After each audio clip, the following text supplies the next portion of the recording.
Lord, gawin mong safe ang lahat ng aking pupuntahan ngayon. Panginoon, salamat sa bagong araw. Thank you sa mga bagong mga pagkakataon na ibibigay nyo sa akin. Salamat din sa mga bagong dadating ngayon, mga bagong oportunidad na dala ng bagong araw ngayon.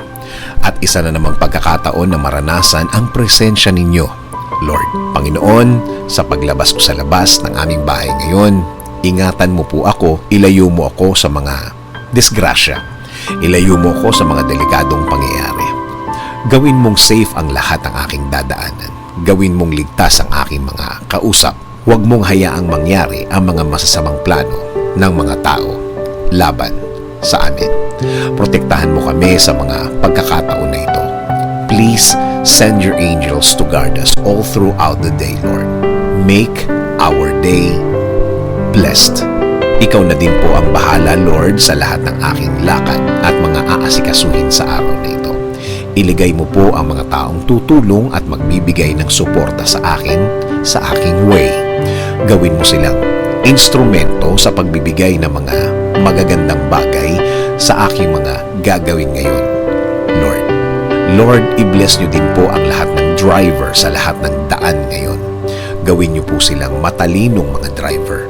Ingatan niyo po sila. Protektahan niyo din po ang lahat ng kanilang lakad at mga pupuntahan ngayon, Lord. Salamat, salamat, Lord. Dahil mararamdaman ko na naman ang inyong guidance sa akin. Mararamdaman at makukuha ko na naman ang inyong provision sa araw na ito. Alam ko po kapag sa inyo po nanggaling ang mga bagay na ito po ay hindi magdudulot ng karagdagang problema. Patuloy niyo po akong i-bless ng inyong magandang plano. Alam ko po, Lord, na kapag kayo po ang nagplano, matutuloy po ang lahat. Kaya patuloy mo pong pasukin ang aking buhay. Ini-offer ko na po sa inyo ang araw na ito. Kasama na po ang mga araw na parating. Ibinibigay ko na din po ang aking problema, Lord. Palitan niyo po ito ng saya at peace of mind. Patahimikin at pakalmahin niyo po palagi ang aking puso at isipan, Lord. Pati, Lord, ang aking bayan.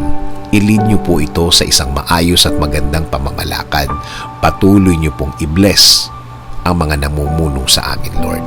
Alam namin na kapag ikaw ang sentro ng lahat, mas tahimik at tama ang kinalalagyan ng aming bansa. In Jesus' name we pray. Amen. Sabi nga sa Lamentations 3:22-23, because of the Lord's great love, we are not consumed, for His compassions never fail. They are new every morning. Great is your faithfulness.